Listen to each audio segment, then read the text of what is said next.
بسم الله الرحمن الرحيم. الحمد لله رب العالمين، والصلاة والسلام على خاتم الأنبياء والمرسلين نبينا محمد وعلى آله وصحبه أجمعين. أما بعد، العقيدة الواسطية لشيخ الإسلام الإمام أبو العباس أحمد ابن تيمية رحمه الله، شرح فضيلة الشيخ العلامة محمد بن صالح بن العثيمين رحمہ اللہ. اور جہاں پر رکے تو وہیں سے درس کا آغاز کرتے ہیں، اور ہم بات کر رہے تھے پچھلے درس میں اللہ تعالیٰ کی صفت رحمت کا بیان کے تعلق سے چند اہم باتیں، اور آج کی نشست میں مزید دلائل بیان کرتے ہیں جو شیخ ابن رحمہ اللہ نے بیان کی ہیں. شیخ ابن رحمہ اللہ فرماتے ہیں: وقد دل على ثبوت رحمة الله تعالى الكتاب والسنة والإجماع والعقل. اور اللہ تعالیٰ کی صفت رحمت کا ثبوت جو ہے وہ کتاب یعنی قرآن مجید، سنت، اجماع اور عقل میں موجود ہے. یہ چار دلائل ہیں اللہ تعالیٰ کی اس عظیم صفت کے ثبوت میں. قرآن مجید میں جو دلائل ہیں وہ چار قسم کی ہیں. چار مختلف قسم کی دلائل قرآن مجید میں موجود ہیں اللہ تعالیٰ کی صفت رحمت کے بیان میں، اور متنوع ہیں. یعنی ویسے تو بہت ہی زیادہ دلائل ہیں. الرحمن اور الرحیم جہاں پر یہ دونوں نام موجود ہیں ان میں صفت رحمت بھی موجود ہے، لیکن یہ دیکھیں کہ صفت الرحمت جو ہے وہ چار مختلف قسم کے دلائل سے قرآن مجید میں اللہ تعالیٰ نے بیان فرمایا ہے. سب سے پہلے الاسم، نام میں اللہ تعالیٰ کی صفت موجود ہے، یہ نام کے ذریعے سے، جیسے کہ اللہ تعالیٰ کا ارشاد ہے وَهُوَ الْغَفُورُ الرَّحِيمُ، سورۃ یونس آیت نمبر 7 میں 107 میں 107. دوسری قسم کی دلیل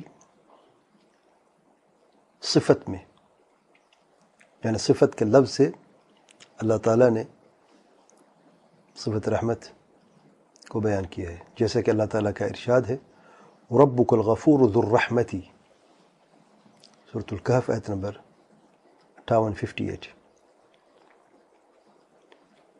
تیسری قسم کی دلیل فعل کے لفظ سے اللہ تعالیٰ نے اس پیارا صفت کو بیان فرمایا ہے، جیسے کہ اللہ تعالیٰ کا ارشاد ہے يعذب من يشاء ويرحم من يشاء الى آخر آیت سورۃ العنکبوت آیت نمبر 21. اور چوتھی قسم کی دلیل جو ہے وہ ہے اسم التفضیل، اسم تفضیل سے، جیسا کہ اللہ تعالیٰ کا ارشاد ہے وَهُوَ أَرْحَمُ الرَّاحِمِينَ، سورۃ یوسف آیت نمبر 92. یہ چار قسم کی مختلف دلائل ہیں قرآن مجید میں جن میں اللہ تعالیٰ کی اس پیاری صفت کو بیان کیا گیا ہے. آئیے دیکھتے ہیں کس طریقے سے یہ چار مختلف، تاکہ طالب علم کو پتہ چلے کہ فرق کیا ہے ان میں. دیکھیے وَهُوَ الْغَفُورُ الرَّحِيمُ، الغفور اور الرحیم دلیل کس میں؟ غفور میں، رحیم میں. رحیم کے لفظ ہم صفت رحمت کی بات کر رہے ہیں. الغفور بھی نام ہے، الرحیم بھی نام ہے، دونوں اسماء ہیں. الغفور میں صفت مغفرت جیسے آگے بیان ہوگا، اور الرحیم میں صفت رحمت جو ہے یہ بیان ہوئی ہے. اور جہاں پر الرحیم کا لفظ ہے یا الرحمن کا لفظ ہے، ان دونوں ناموں میں یہ صفت موجود ہے. ٹھیک ہے. اچھا، وَرَبُّكَ الْغَفُورُ ذُو الرَّحْمَةِ، ذو الرحمہ یہ کیا ہے؟ یعنی رحمت والا ہے. اور یہ صفت الرحمہ ہے. الرحمہ خود صفت ہے نا. اب الرحیم اسم ہے، رحم کرنے والا. ٹھیک ہے نا. ذو الرحمتی رحم والا. اچھا، يعذب من يشاء ويرحم من يشاء، يرحم کیا ہے؟ اسم ہے، فعل ہے. فعل مضارع ہے یرحم من یشاء، تو فعل سے بھی ثابت ہوا. ٹھیک ہے. اچھا، وهو ارحم الراحمین، کس میں؟ ارحم، ارحم افعل، ارحم الراحمین. تو ارحم جو ہے یہ اسم تفضیل ہے، اور اس سے ثابت ہوا کہ ان 4 مختلف قسم کے دلائل سے اللہ تعالیٰ نے اس عظیم صفت کو بیان فرمایا ہے. اچھا، اسے کیا فائدہ ملتا ہے؟ یہ تنوع جو ہے دلیل میں، اسے کیا فائدہ ملتا ہے؟ تاکید ہے مختلف طریقوں سے، تاکہ قرآن پڑھنے والا جو یہ مسلمان ہے، یہ جو انسان ہے، یہ کبھی بھی اس عظیم صفت کا انکار کرنے کے بارے میں سوچ ہی نہ سکے. یعنی انکار تو دور کی بات ہے. یعنی اگر صرف الرحیم ہوتا، الرحمن الرحیم، الحمد للہ رب العالمین الرحمن الرحیم، سورۃ فاتحہ کی پہلی آیت، یا بسم اللہ الرحمن الرحیم اس سے پہلے، یہ کافی تھا کہ اللہ تعالیٰ الرحمن الرحیم ہے. یعنی اللہ تعالیٰ اس عظیم صفت سے متصف ہے، صفت الرحمہ سے. واضح ہے؟ اچھا، سمجھ نہیں آئی کسی کو؟ کسی کی عقل تھوڑی کم ہے، تھوڑی سی؟ چلیں. وهو الغفور ذو الرحمہ، چلو صفت بیان کر دیتے ہیں. اگر الرحمن الرحیم صفت نظر نہیں آ رہی تو الگ سے صفت سے ہی بیان کر دیتے ہیں. وہ الغفور ذو الرحمہ. اب کیا کہیں گے؟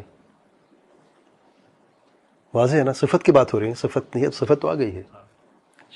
چلو پھر سمجھ نہیں آئی، چلو پھر سمجھاتے ہیں. فعل يعذب من يشاء ويرحم من يشاء، يرحم من يشاء.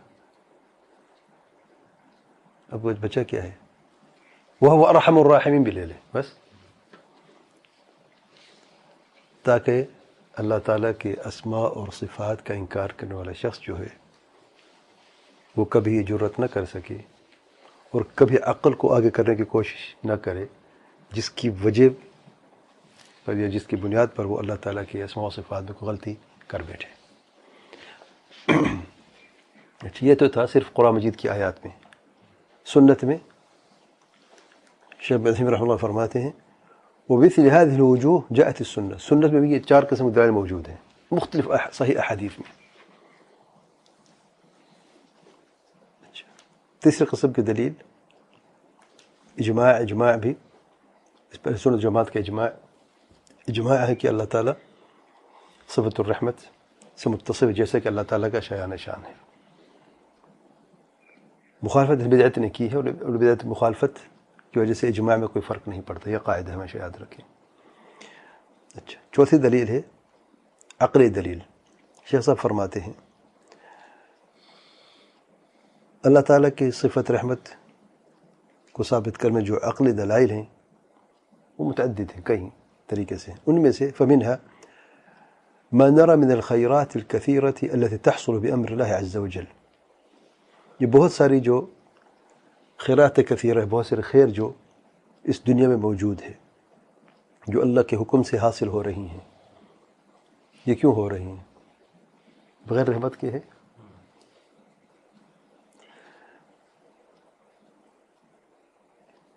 ومنها ما نرى من النقم الكثيرة التي تندفع بأمر الله. اور بہت سارے مصیبتیں ٹل جاتی ہیں، اللہ تعالیٰ ٹال دیتا ہے. کیوں ٹالتا ہے؟ راز ہے نا پیچھے، وجہ ہے نا. اللہ رحم فرماتا ہے تو خیر بھی عام ہو جاتا ہے. اللہ تعالیٰ کے رحم و کرم سے مصیبتیں بھی ٹل جاتی ہیں. شیخ صاحب فرماتے ہیں کلہ دال علی اثبات الرحمت عقلا. یہ سب جو ہے یہ اللہ تعالیٰ کی صفت رحمت کے ثبوت کے لیے عقلی دلائل ہیں. پھر مثال دیتے ہیں، فرماتے ہیں اب دیکھتے ہیں کہ لوگ شدید قحط میں ہوتے ہیں، زمین بنجر پڑی ہوتی ہے، آسمان میں ایک بادل نظر نہیں آتا، کوئی بارش نہیں، کوئی پودے، کوئی نبات نہیں. تو اللہ تعالیٰ بارش برساتا ہے اور زمین بھی زرخیز ہو جاتی ہے، اور جو جانور بھی، زمین کے جانور بھی جو ہیں ان کے پیٹ بھر جاتے ہیں، اور لوگ بھی اس پانی سے فائدہ اٹھاتے، پانی پیتے ہیں، سیراب ہو جاتے ہیں.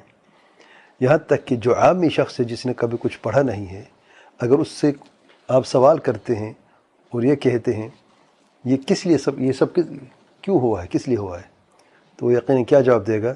هذا من رحمة الله ولا يشك في هذا ولا يشك أحد في هذا أبدا. کیا جواب ہوگا؟ هذا من رحمة الله. ایک عامی شخص، ہم بات کریں بڑے عقلاء کی، علماء کی، جو اپنا آپ کو بڑے دانشور سمجھتے، بڑے عالم سمجھتے، اور عقل کو نصوص قرآن سنت سے آگے کر کے کہتے کہ اللہ تعالیٰ کی صفت رحمت ثابت ہی نہیں ہے. عقل، کیونکہ عقل نہیں مانتی، تو عقل ان کے لیے مقدم ہے. جیسے کہ جہمی ہیں، معتزلی ہیں، اشعری ماتریدی اور کلابی سارے جو گزرے ہیں سارے، یہ کہتے عقل نہیں مانتی، اس لیے ہم نہیں مانتے. سبحان اللہ، کیسی عقل ہے پتہ نہیں ہے، اور اس عقل سے ٹھوکر کھائی ہے. جب لوگ عقلاء سمجھتے ہیں، آپ کسی عامی شخص سے، ایک بدو سے پوچھ لیں جو ان پڑھ ہے، امی ہے، بھی شدید قحط سالی ہوتی ہے، شدید تکلیف میں لوگ ہوتے ہیں، اللہ تعالیٰ کے حکم سے بارش برستی ہے، زمین زرخیز ہو جاتی ہے، یہ خیر عام ہو جاتا ہے، اور یہ نقمت اور مصیبت جو ہے یہ دور ہو جاتی ہے. اگر اس عامی شخص سے آپ پوچھتے ہیں یہ بارش کس لیے ہوئی ہے، کیونکہ اللہ تعالیٰ کی رحمت ہے. سبحان اللہ.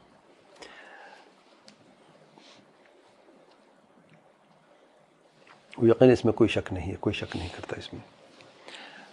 تو شیخ صاحب فرماتے ہیں اللہ تعالیٰ کی رحمت جو ہے ثابت ہے سمعی دلیل سے اور عقلی دلیل دونوں سے. سمعی سے مراد قرآن اور سنت ہے. پھر شیخ صاحب فرماتے ہیں اور اشاعرہ نے انکار کیا، اشاعرہ نے اور ان کے علاوہ بھی جو ان کے ہمنے والے ہم پیارے، انہوں نے اہل تعطیل میں سے انہوں نے اس صفت کا انکار کیا ہے، اور انہوں نے یہ کہا کہ عقل اس کی دلالت نہیں کرتا.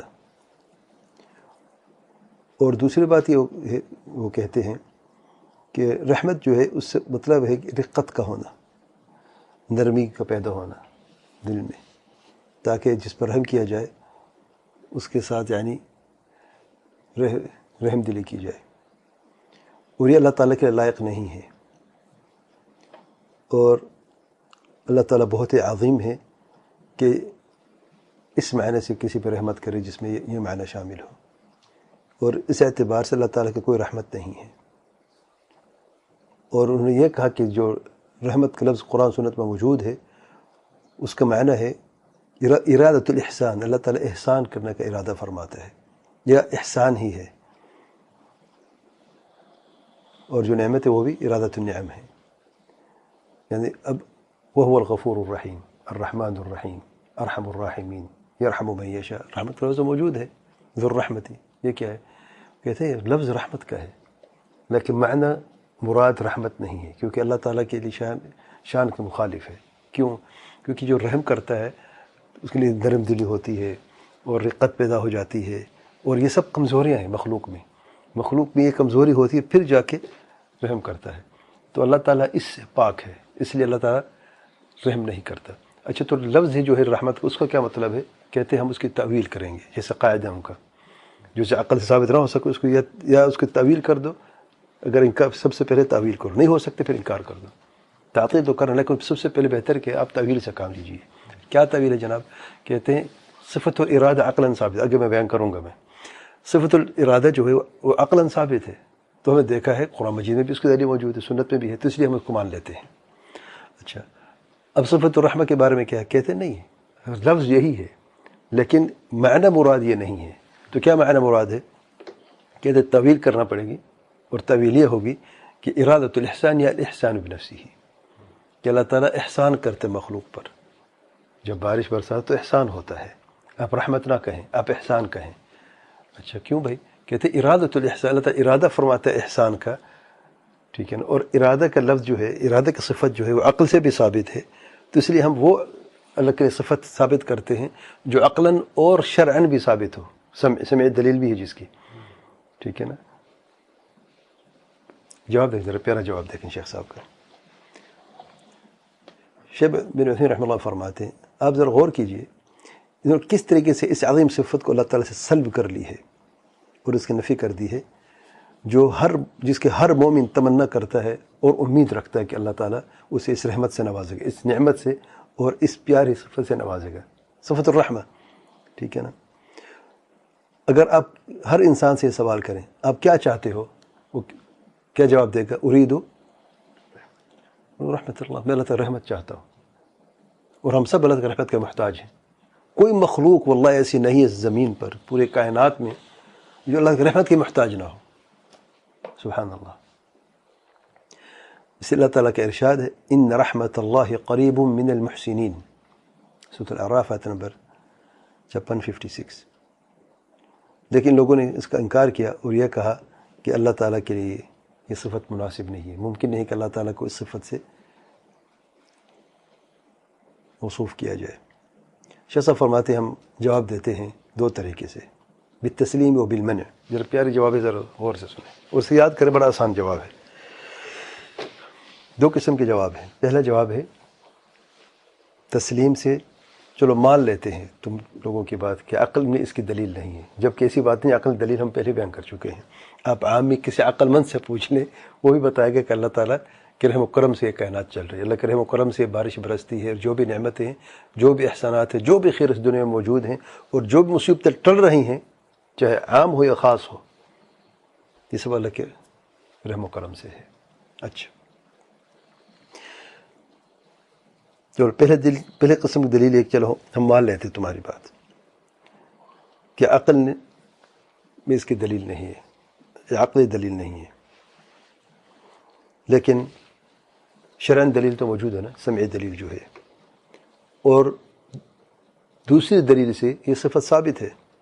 اور عام قاعدہ تمام عقلاء کے نزدیک یہ قاعدہ ہے، یعنی عقلاء کے اس قاعدے پہ اجماع ہے کہ ان انتفاء الدلیل المعین لا يستلزم انتفاء المدلول. یہ قاعدہ ہے کہ دلیل معین کے نہ ہونے سے یہ لازم نہیں ہے کہ مدلول جو ہے جس پر دلالت کی جا رہی ہے اس کی نفی ہو جائے. ایک دلیل کی غیر موجودگی کی وجہ سے یا نہ ہونے کی وجہ سے جس چیز کی دلالت کی جا رہی ہے اس کی نفی نہیں ہوتی، یعنی وہ کسی اور دلیل سے ثابت ہو سکتی ہے. یعنی ایک دلیل کا نہ ہونا یہ دلیل نہیں ہے کہ وہ ثابت نہیں ہے، لأنه قد يثبت بدلیل آخر، کیونکہ دوسری دلیل سے ثابت ہو سکتا ہے. اور عقلاء کا اجماع ہے اس پہ، سبحان اللہ، تمام عقلاء کا. چلیں، اگر آپ یہ سمجھتے ہیں عقل دلیل نہیں ہے لیکن سمع دلیل، تو تم لوگ بھی کہتے ہو کہ موجود ہے نا، سمع موجود ہے لیکن لفظ کو مانتے ہیں، تعویل کر کے اس کے معنی کو نہیں مانتے نا. تو سمع میں دلیل تو موجود ہے اور اس کا انکار بھی نہیں کر سکتے، اس کے لیے تعویل کرنے کی ضرورت پڑ گئی کیونکہ لفظ تو موجود ہے. اور کئی ایسی چیزیں ہیں جو مختلف دلائل سے ثابت ہیں، کثرت سے دلائل اور مختلف طریقے سے ثابت ہے. یہ میں نے کہا ہے کہ 4 قسم کی مختلف دلائل ہیں. اگر اسماء کو، اسم کو لے لینا، اسم سے کتنی مرتبہ یہ دلیل موجود ہے، فعل میں کتنی مرتبہ ہے، اسم تفضیل میں ایک مرتبہ سے زیادہ ہے. اور اسی طریقے سے صفت الرحمہ جو ذو الرحمتی، وہ بھی کئی قسم کی دلائل میں موجود ہے. سبحان اللہ. اچھا، اب دوسری دلیل عقلی جو ہے بالمنع. ہم یہ کہتے ہیں کہ ہم نہیں مانتے کہ تمہارا یہ کہنا کہ عقلی دلیل موجود نہیں ہے یا عقل جو اس پہ دلالت نہیں کرتا، یہ باطل قول ہے. بلکہ سچ بات یہ ہے کہ عقل نے بھی اس پہ دلالت کی ہے. یہ بہت ساری نعمتیں جس کا مشاہدہ کرتے ہیں، ہم سنتے ہیں، یہ بہت ساری مصیبتیں جو ٹل جاتی ہیں، اس کا سبب کیا ہے؟ اللہ تعالیٰ کی رحمت ہے. بے شک اللہ کی رحمت ہی ہے. اور اللہ تعالیٰ اگر بندوں پر رحم نہ کرتا تو یہ نعمت عطا نہ فرماتا اور نہ ہی ان سے یہ مصیبتیں کبھی ٹالتا. اور یہ بات جو مشہود ہے، ہر خاص و عام جو ہے اس کی گواہی دیتا ہے. اور جو عام بھی اپنے دکان میں بیٹھا ہے یا اپنے بازار میں بیٹھا ہے، یہ سب اچھی طرح جانتا ہے کہ یہ سب جو ہے اللہ تعالیٰ کی نعمت جو ہے اللہ تعالیٰ کی رحمت کے سبب ہے. پھر شیخ صاحب فرماتے ہیں رحمہ اللہ، عجب بات یہ ہے کہ ان لوگوں نے صفت و ارادہ کو ثابت کیا ہے تخصیص کی بنیاد پر. انہوں نے یہ کہا کہ اللہ تعالیٰ کی جو صفت ارادہ ہے کہ اللہ تعالیٰ ارادہ فرماتی ہے ثابت ہے شرعی دلیل سے بالسمع والعقل عقلی دلیل سے بھی. سمع تو واضح ہے، شرعی دلائل تو واضح ہیں کہ اللہ تعالیٰ کی صفت ارادہ جو ہے کی جگہ پر موجود ہے. اور عقلی دلیل جو ہے ان کے نزدیک صفت ارادہ کو ثابت کرنے کے لیے وہ کہتے ہیں تخصیص کی وجہ سے، اور تخصیص دلالت کرتا ہے ارادے پر. غور سے سنیں ذرا، تخصیص صفت ارادہ پر دلالت کرتا ہے، یعنی تخصیص وجہ ہے اور دلیل ہے کہ اللہ تعالیٰ ارادہ فرماتا ہے. یعنی اگر قرآن و سنت میں ارادے کی صفت نہ ہو تو کہتے ہیں عقل کافی اس کو ثابت کرنے کے لیے. وہ کیسے؟ کہ تخصیص کی وجہ سے. اچھا، تخصیص سے کیا مراد ہے؟ شیخ صاحب فرماتے ہیں ومعنی تخصیص سے مراد یہ ہے کہ مختلف مخلوقات کی جو تخصیص موجود ہے، جس طریقے سے اس دنیا میں موجود ہیں، یہ اللہ تعالیٰ کی صفت ارادہ پر دلالت کرتی ہیں. یعنی آسمان کا آسمان ہونا، زمین کا زمین ہونا، چاند کا چاند ہونا، سورج کا سورج ہونا، اور مختلف پرندے کا پرندہ ہونا، انسان کا انسان ہونا، جنات کا جنات ہونا، فرشتوں کا فرشتوں، یہ مختلف مخلوقات جو موجود ہیں. اب اللہ نے ارادہ فرمایا ہے کہ آسمان کو آسمان ہی ہونا ہے، آسمان زمین نہیں ہو سکتی. اللہ نے ارادہ فرمایا ہے نا، خلق تو بعد میں، ارادہ پہلے ہے نا. مخلوق جو موجود ہے یہ دلالت کرتی ہے کہ اس کا خالق ہے. ٹھیک ہے نا، بغیر خالق مخلوق تو نہیں آتی نا. عقل کی بات کی جو وہ بتاتے ہیں ترتیب کہ تو مخلوق موجود ہے، یہ دلیل ہے کہ خالق ہے. ٹھیک ہے. اچھا، یہ خالق جو ہے زندہ ہے کہ نہیں؟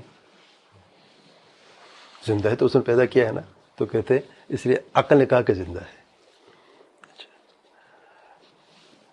جب مختلف مخلوقات موجود ہیں، آسمان الگ مخلوق ہے، زمین الگ مخلوق ہے، تخصیص سے ہر مخلوق کی الگ الگ تخصیص ہے. اس مطلب وہ ارادہ بھی کرتا ہے کیونکہ اس نے ارادہ کیا ہے اس خالق نے کہ آسمان الگ مخلوق ہو، زمین الگ مخلوق ہے، یہ مختلف خاص مخلوقات ہیں، تو ارادہ بھی کرتا ہے. وہ جانتا بھی ہے کہ اس مخلوق کو کیسا ہونا چاہیے، وہ اس کے کیا کیا ضروریات ہیں، تو علم بھی ہے. ٹھیک ہے نا. اور اسی طریقے سے جب وہ زندہ ہے تو وہ سنتا بھی ہے، وہ دیکھتا بھی ہے، کیونکہ جو زندہ ہے وہ دیکھتا بھی ہے، سنتا بھی ہے. بہرحال ان کو عقل کا تسلسل دیکھے. جو اشاعرہ نے جو 7 صفات ثابت کی ہیں وہ اس بنیاد پر، یعنی یہاں سے گئے اور اس طریقے سے انہوں نے کیا. اچھا، یہ جو پتہ کی بات جو شیخ عثیمین رحمہ اللہ فرما رہے ہیں، وہ یہ فرما رہے ہیں کہ جس عقل کی بنیاد پر انہوں نے صفت ارادہ کو ثابت کیا ہے اس سے بڑھ کر صفت رحمت ثابت ہے. دیکھیں وجہ، دیکھیں کیسے. فرماتے ہیں یا سبحان اللہ العظیم، یہ دلیل ہے ارادے کی جس پہ آپ یہ کہتے ہیں کہ تخصیص کی وجہ سے ہم اس کو مانتے ہیں. اگر آپ یہ دیکھیں بہت سے نعمتیں جو اللہ تعالیٰ نے اپنے بندوں پر نازل فرمائی ہے کہ آپ عامی شخص سے پوچھیں وہ بھی بتائے گا اللہ کی رحمت سے ثابت ہے. جو مصیبتیں ٹلی ہیں وہ عامی بتائے گا کہ اللہ کی رحمت سے ثابت ہے. صفت ارادے کی تفصیل جو میں نے بھی بتائی ہے صرف طلبۃ العلم علماء جان سکتے ہیں. بس ارادے کی جو بھی بتائی ہے کہ ارادہ کہاں سے لیا، کہ کس طریقے سے انہوں نے کہا، کہ جوڑا کس طریقے سے عقل کے ساتھ. عقل نے کہا مخلوق کا خالق بھی، خالق پہ ارادہ بھی کیا، ارادہ کی تخصیص سے آسمان الگ زمین الگ. عامی کو پتہ ہو سکتا ہے اس بات کا؟ کیا خیال ہے؟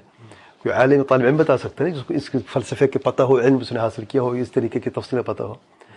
وہ صفت جس کو آپ ثابت کر رہے ہیں عقل کی بنیاد پر، اس سے بڑھ کر صفت ثابت ہے اللہ تعالی رحمت کی کہ آپ وہ صفت جو صرف علماء بتا سکتے ہیں، عقلی دلیل ہے کہ یہ زیادہ اہمیت رکھتی ہے اور زیادہ قوی دلیل ہے عقلی دلیل، یا وہ جو ایک عامی شخص بتا سکتا ہے کہ اللہ تعالیٰ کی صفت ثابت ہے، زیادہ قوی کون سی دلیل ہے؟ صفت الارادہ عقلا یا صفت الرحم عقلا؟ فرق واضح ہے، فرق.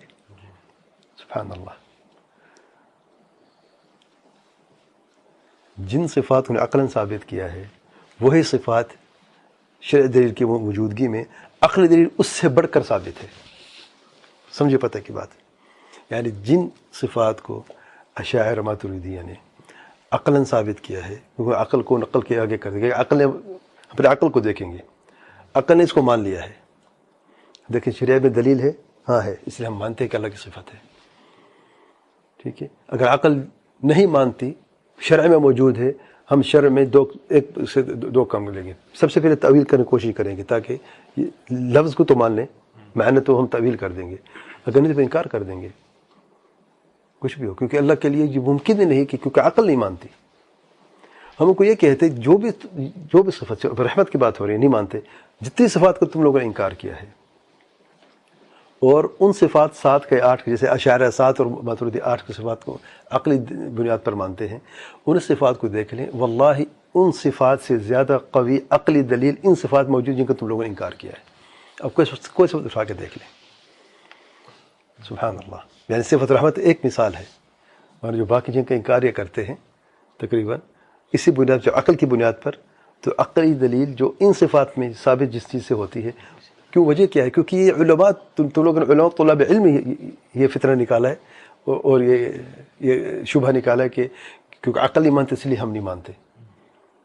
اور پھر اس کو جوڑتے ہیں کہ مخلوقات ہے تو خالق بھی ہے، پھر وہ زندہ بھی ہے، وہ رحم بھی کرتا ہے، وہ زندہ بھی ہے، وہ اپنا ارادہ بھی کرتا ہے. یہ ساری چیزیں یہ تو طلب علماء کہہ سکتے ہیں نا، یہ فلسفی بات، یہ ساری بات. ہم عوام کی بات کر رہے ہیں. یہ عوام ان سے جس بات کو تم لوگوں نے انکار کیا ان سے پوچھے. اس لیے وہ جو بدو کی بات ہے کہ جیسے کہ خالق کے منکر جو تھے، تو کوئی زمین کا خالق نہیں ہے. البعرة تدور علی البعیر.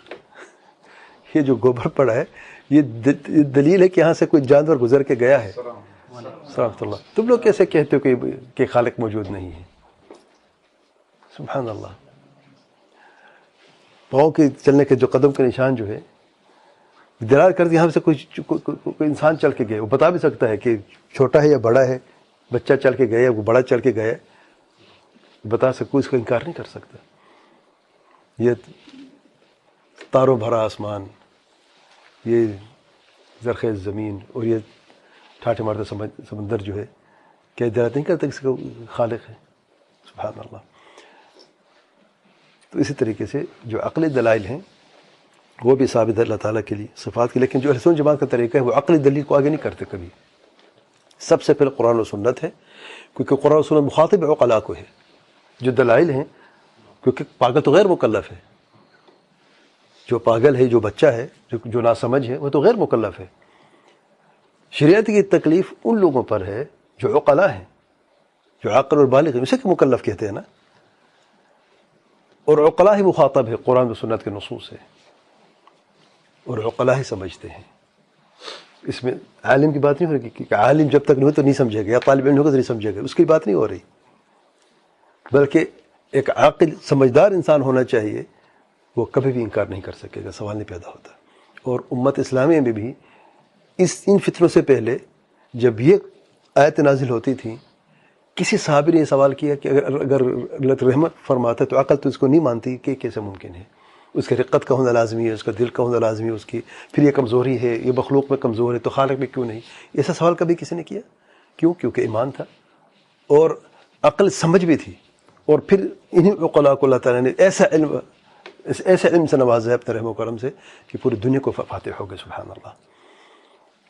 تو عقلی دلیل جو ہے وہ ان چیزوں میں یعنی بالکل واضح طریقے سے موجود، زیادہ قوی ہے بنسبت ان کے عقلی دلیل کے جن کی یہ بات کرتے ہیں. پھر شیخ ابن عثیمین رحمہ اللہ جو مسئلہ کی فائدہ جو ہے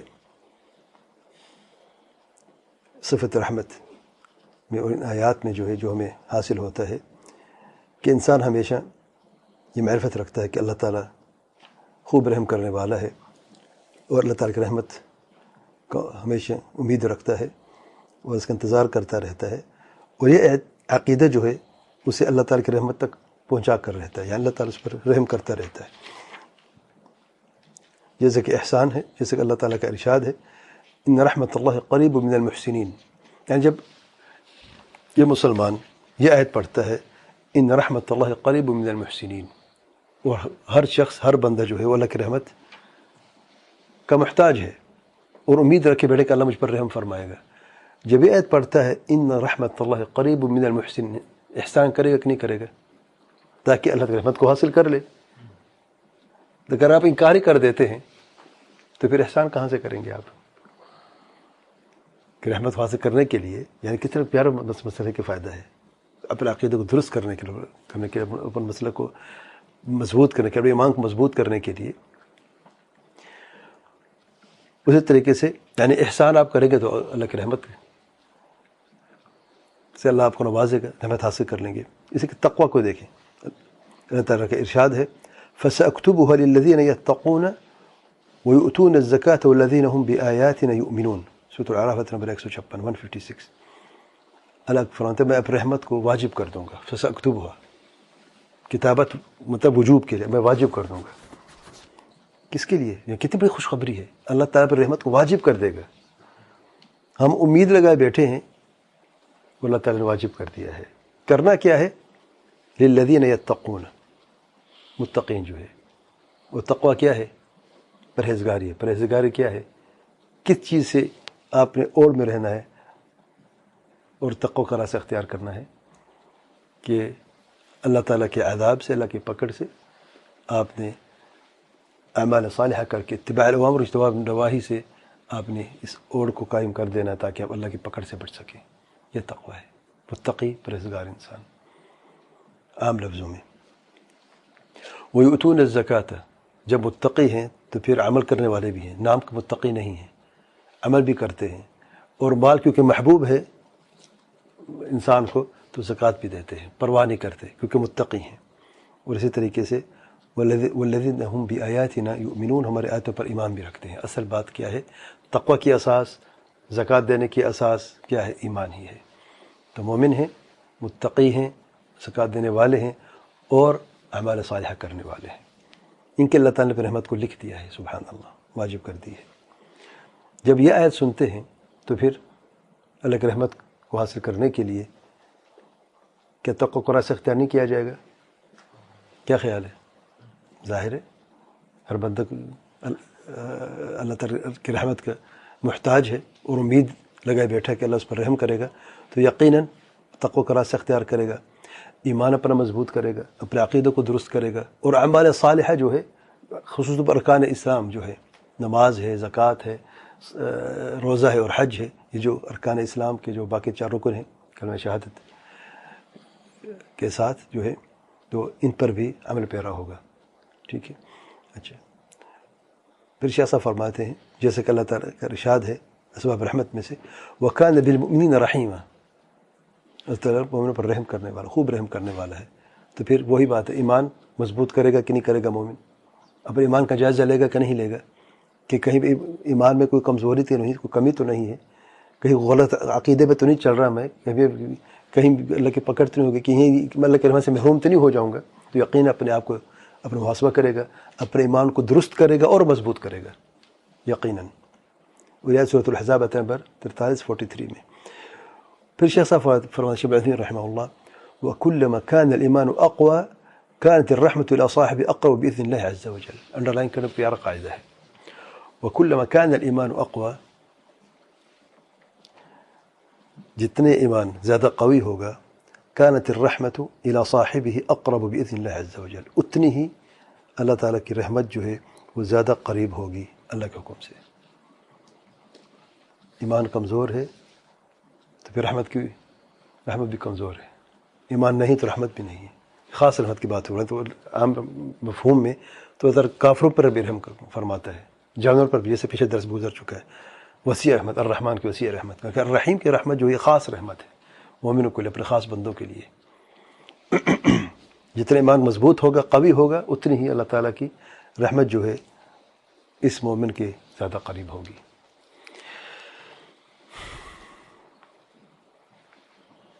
اگلی صفت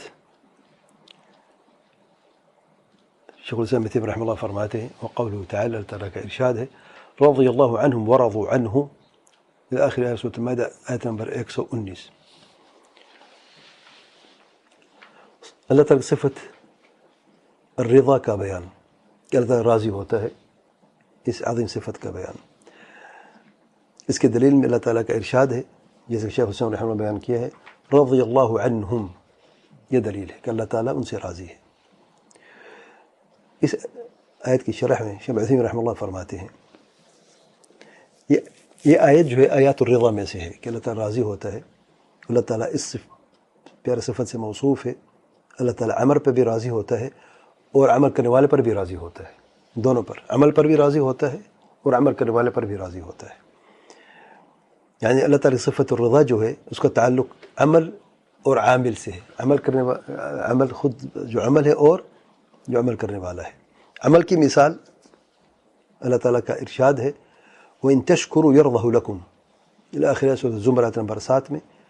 یہ اگر تم شکر کرو گے تو اللہ تعالیٰ اس سے راضی ہوگا، تمہارے لیے اس شکر کرنے پر راضی ہوگا.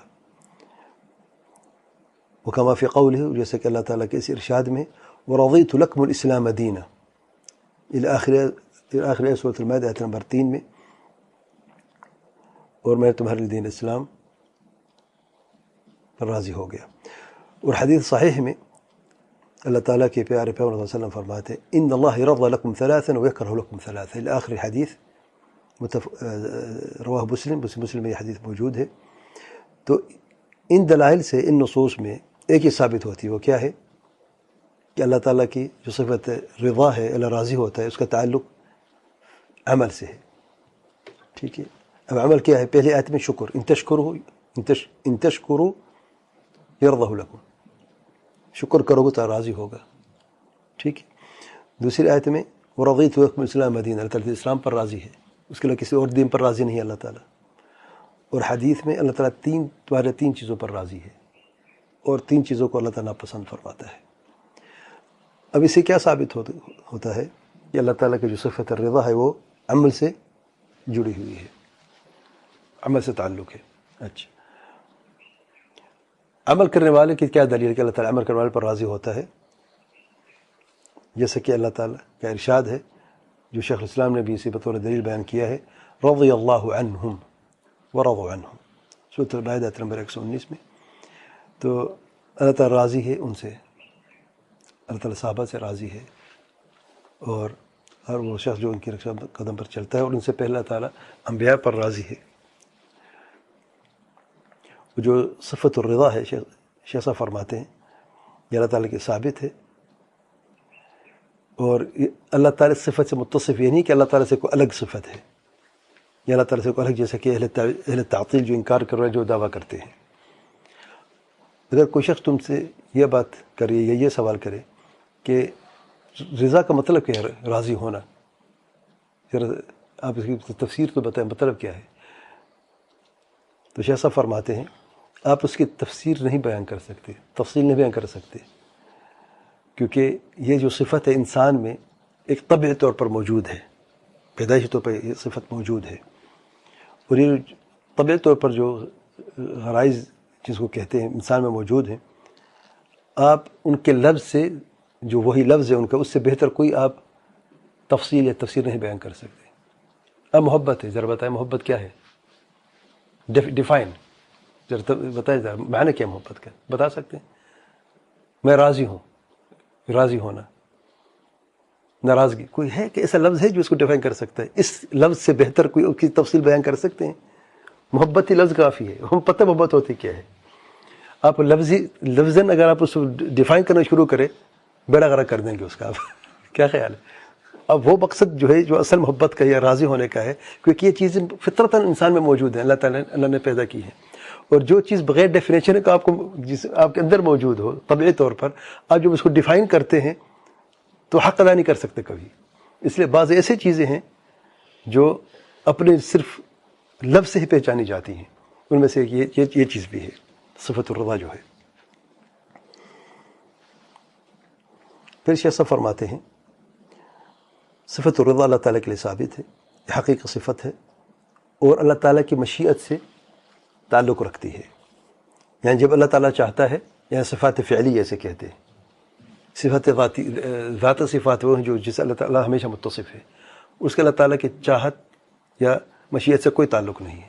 جیسے کہ زندگی، اللہ تعالیٰ زندہ ہے، علم کی صفت ہے، اللہ ہمیشہ متصف ہے. یعنی جب چاہتا ہے علم ہوتا ہے، جب چاہتا ہے علم نہیں ہوتا ہے. ایسا ہوتا ہے کہ نہیں؟ وہ ہمیشہ سے اللہ تعالیٰ متصف ہے. اللہ تعالیٰ سمیع و بصیر ہے، ہمیشہ سے سمیع و بصیر ہے. تو اس کے چاہنے نہ چاہنے سے کوئی تعلق نہیں ہے. لیکن اب صفت الرضا اللہ تعالیٰ راضی ہوتا ہے، کیا اس کے تعلق اللہ کی مشیت سے ہے یا نہیں ہے؟ جب اللہ تعالیٰ چاہتے راضی ہوتا ہے، یہاں بھی سب پہ راضی ہے، کیا کافر پر بھی راضی ہے؟ اگر ہمیشہ ہے، جیسے اللہ تعالیٰ بکل شیء علیم، ہر چیز کا علم ہے اللہ تعالیٰ کو، کوئی چیز استثناء ہے کوئی نہیں ہے. اچھا، اللہ تعالیٰ راضی، سب پہ راضی ہے، کافر پہ بھی راضی ہے کیا؟ نہیں. تو اس کا تعلق کس چیز سے ہے؟ ہاں، جب اللہ تعالیٰ چاہتا ہے کسی چیز کسی پر راضی ہونا تو راضی ہوتا ہے، جب نہیں چاہتا تو راضی نہیں ہوتا. واضح ہے؟ تو اس کا تعلق ہے مشیت سے، چاہت سے. اور اسے کہتے الصفہ الفعلیہ. یہ فعلی صفت ہے. اللہ تعالیٰ مومنوں پر راضی ہے، متقین پر راضی ہے، انصاف کرنے والوں پر راضی ہے، شکر کرنے والوں پر راضی ہے. اور اسی طریقے سے اللہ تعالیٰ کافروں پر راضی نہیں ہے، فاسق لوگوں پر اللہ تعالیٰ راضی نہیں ہے، منافقین پر اللہ تعالیٰ راضی نہیں ہے. اور تو اسے ثابت ہو کہ اللہ تعالیٰ بعض لوگوں سے راضی اور بعض سے اللہ تعالیٰ راضی نہیں ہے. اور اس طریقے سے بعض عمل اللہ تعالیٰ پسند کرتا ہے اور راضی بھی ہوتا ہے، اور بعض عمل اللہ تعالیٰ ناپسند کرتا ہے تو اسے راضی بھی نہیں ہوتا. اللہ تعالیٰ کی صفت الرضا جو ہے یہ سمع دلیل سے بھی ثابت ہے، جیسا کہ عقل دلیل سے بھی ثابت ہے. سمع دلیل تو گزر چکی ہے، جو آیات ہیں جن میں ذکر کیا گیا ہے مختلف قسم کے آیات میں کہ اللہ تعالیٰ عمل سے بھی راضی ہے اور عمل کرنے والے سے بھی راضی ہے. تو یہ سمع دلیل، شرع دلیل جو ہے. اور عقلی دلیل جو ہے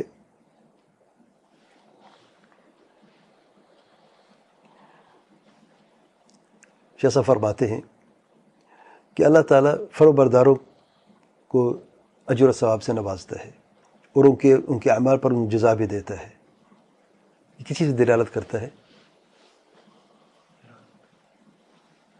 کہ اللہ تعالیٰ راضی ہے، نہیں، رضا پر دلالت ہے. یعنی ایک شخص جو ہے وہ نیک عمل کرتا ہے، زکوٰۃ دیتا ہے،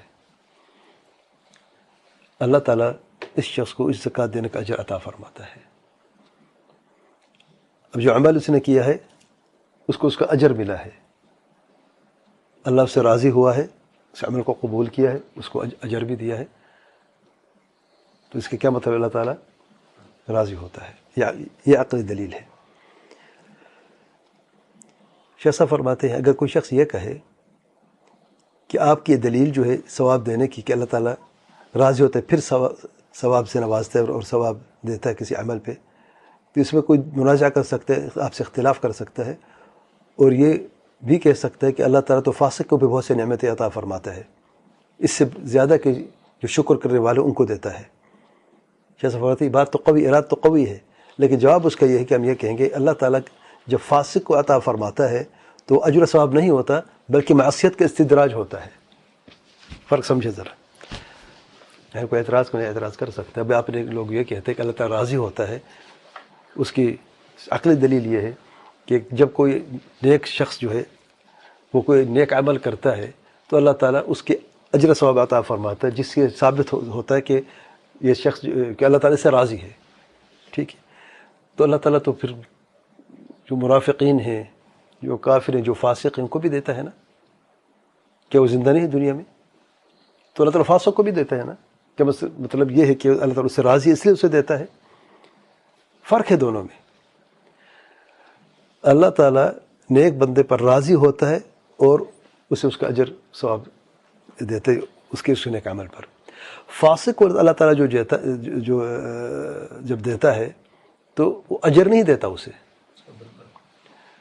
بلکہ کیا ہوتا ہے؟ اس کو ڈھیل دیتا ہے، استدراج ہے اس کے لیے کہ وہ گناہ کرتا رہے گا، اللہ تعالیٰ اسے نعمتوں سے نوازتا رہے گا.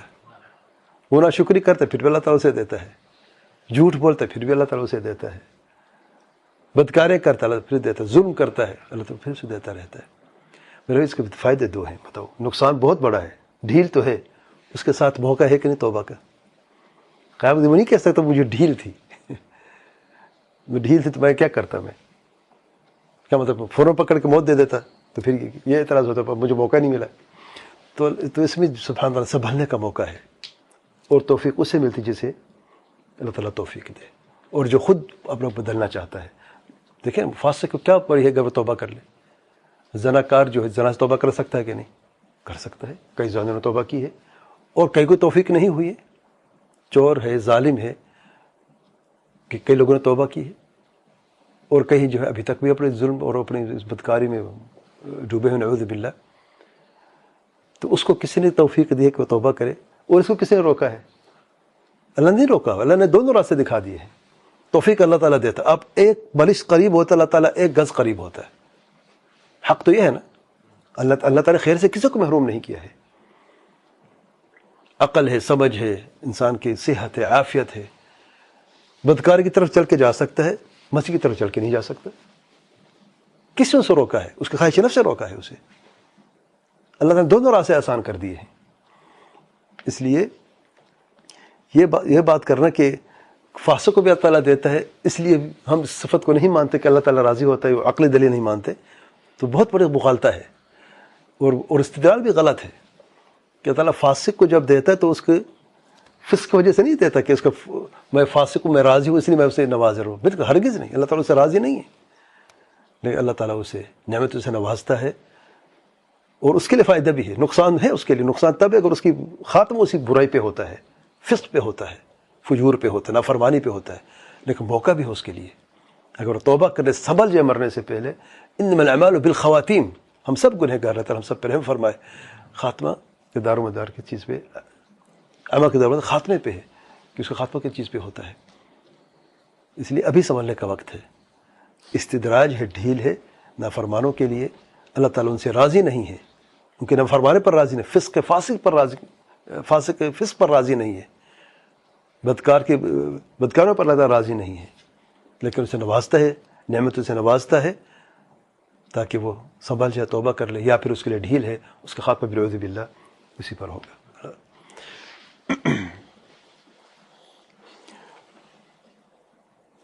پھر شیخ صاحب فرماتے اس کی دلیل کیا ہے. دیکھیں کہ اللہ تعالیٰ ڈھیل دیتا ہے. کما قال تعالی، جیسے کہ اللہ تعالیٰ کا ارشاد ہے، والذین کذبوا بآیاتنا سنستدرجهم من حیث لا يعلمون واملی لهم ان کیدی متین. سورۃ الاعراف آیت نمبر 182 تا 183. والذین کذبوا بآیاتنا، اور وہ جنہوں نے ہماری آیتوں کو جھٹلایا ہے. سنستدرجهم، ہم انہیں قریب ڈھیل دیں گے. من حیث لا يعلمون، کو علم تک نہ ہوگا. واملی لهم، موقع دیں. ان کید متین، میری پکڑ بہت ہی سخت ہے، بہت ہی قوی ہے. نعوذ باللہ. اللہ رب سب پہ رحم فرمائے. اور حدیث میں ہے، وقال نبی صلی اللہ علیہ وسلم ان اللہ لیملی للظالم، اللہ تعالیٰ ظالم کو ڈھیل دیتا ہے. حتی اذا اخذہ، یہاں تک جب اللہ تعالیٰ اسے پکڑ لیتا ہے، لم یفلتہ، اسے کبھی چھوڑتا نہیں ہے. وتعالی قول تعالی، پھر اللہ کے رسول صلی اللہ علیہ وسلم نے اس آیت کی تلاوت فرمائی ہے، وَكَذَلِكَ أَخْذُ رَبِّكَ إِذَا أَخَذَ الْقُرَى وَهِيَ ظَالِمَةٌ إِنَّ أَخْذَهُ أَلِيمٌ شَدِيدٌ. سورۃ ہود آیت نمبر 102. وَكَذَلِكَ أَخْذُ رَبِّكَ، اس طرح اللہ تعالیٰ تمہارا رب جب پکڑتا ہے، اے میرے پیار پہ صلی اللہ علیہ وسلم، اذا اخذ القرى وهي ظالمة، جب اللہ تعالیٰ بستی والوں کو پکڑتا ہے جب کہ وہ ظلم کرتی ہیں. ان اخذہ علیم شدید، بے شک اللہ تعالیٰ کی پکڑ جو ہے بہت ہی سخت اور دردناک ہے. نعوذ باللہ.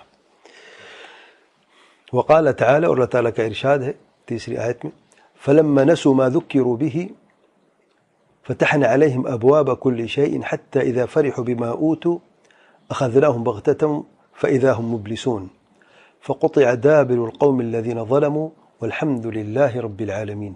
سورۃ الانعام آیت نمبر 44 اور 45، 44 اور 45. اللہ تعالیٰ کا ارشاد ہے، فلما نسوا ما ذکروا به، جب وہ بھول گئے جو ہم نے ان کو یاد دلائے تو نصیحتیں کی تھی.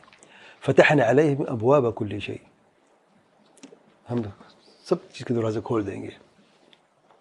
حتی اذا فرحوا بما اوتوا، یہاں تک کہ وہ خوش ہو جاتے جو کچھ ان کو دیا جاتا ہے. دیکھ کافروں کے دیکھ دروازے کھلے ہوئے، دنیا ساری دنیا ان کے پاس ہے. سبحان اللہ. جب وہ خوش ہو جاتے ہیں جو کچھ ان کو دیا جاتا ہے، اخذناہم بغتۃ، اچانک ہم کو پکڑ لیتے ہیں، یعنی عذاب. نعوذ باللہ. فاذا هم مبلسون، بس پھر وہ نا امید ہو جاتے ہیں. فقطع دابر القوم الذين ظلموا، بس ظالم لوگوں کے خاتمہ ہو جاتا ہے. والحمد للہ رب العالمین، اور الحمدللہ رب العالمین ہے. سبحان اللہ، تمام تعریفیں اللہ تعالیٰ کے ہیں جو تمام جہانوں کا مالک ہے. پھر شیخ صاحب فرماتے ہیں أما إذا جاءت المثوبة وإنسان مقيم على طاعة الله فإننا نعرف أن ذلك صادر عن رضا الله عنه. یہ تو تھی استدراج کی دلائل کہ کس طریقے سے اللہ تعالیٰ ڈھیل دیتا ہے فاسق لوگوں پر جن سے اللہ تعالیٰ راضی نہیں ہوتا کہ پھر بھی نعمتوں سے نوازتا ہے، اور اس سے اللہ تعالیٰ کی رضا کا کوئی تعلق نہیں ہے بلکہ یہ ان کے لیے ڈھیل ہوتا ہے. اور اگر کوئی انسان جو ہے اگر اللہ تعالیٰ کے جو جزا جو ہے اور ثواب جو ہے ایسے شخص کے لیے ہو جو اللہ تعالیٰ فرمانبرداری پر قائم ہو اور اس پر مقیم ہو، تو ہم یہ خوب جانتے ہیں کہ اللہ تعالیٰ کی رضا کی وجہ سے اللہ تعالیٰ اسے اس ثواب سے نوازا ہے. یعنی دونوں میں فرق واضح ہے. جو ڈھیل ہے اس کو آپ دیکھتے ہیں جب کوئی فاسق کو اللہ تعالیٰ کسی نعمت سے نوازتا ہے تو اس کے لیے ڈھیل ہوتی ہے، استدراج ہوتا ہے. اور جب فرمانبردار شخص نیک بندے کو نیکی پر اللہ تعالیٰ اسے اجر اور ثواب سے نوازتا ہے تو اللہ تعالیٰ اس سے راضی ہوتا ہے. یعنی عقلی دلیل بھی اللہ تعالیٰ کی اس پیارا صفت پر دلالت کرتی ہے، اور یہ دلائل موجود ہے جیسے کہ قرآن سنت میں دلائل موجود ہے. اگلے درس میں انشاءاللہ بات کریں گے صفت الغضب والسخط والکراہیہ والبغض، 4 صفات پہ بات کریں گے. اللہ تعالیٰ آسانیاں فرمائے. واللہ اعلم. سبحانک اللہم وبحمدک، اشہد ان لا الہ الا انت، استغفرک واتوب الیک.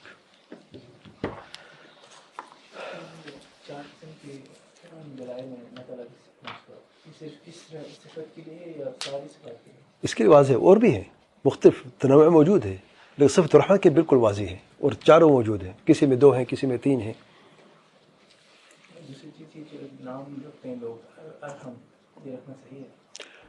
صرف ارحم مخلوق کے اعتبار سے کہ دوسروں کے تناسب سے بہتر ہے، لیکن نہیں رکھنا چاہیے. بعض علماء نے اس پہ بھی بات کی ہے کہ یہ صرف اللہ کے لیے خاص ہے، ارحم الراحمین، کیونکہ جو نام رکھتے ہیں ارحم، صرف ارحم الراحمین تو جائز نہیں ہے کسی صورت میں، صرف ارحم. تو بعض نام رکھتے ہیں تو بہتر ایسا نام نہ رکھا جائے جس میں یعنی کوئی شبہ ہو. واللہ اعلم.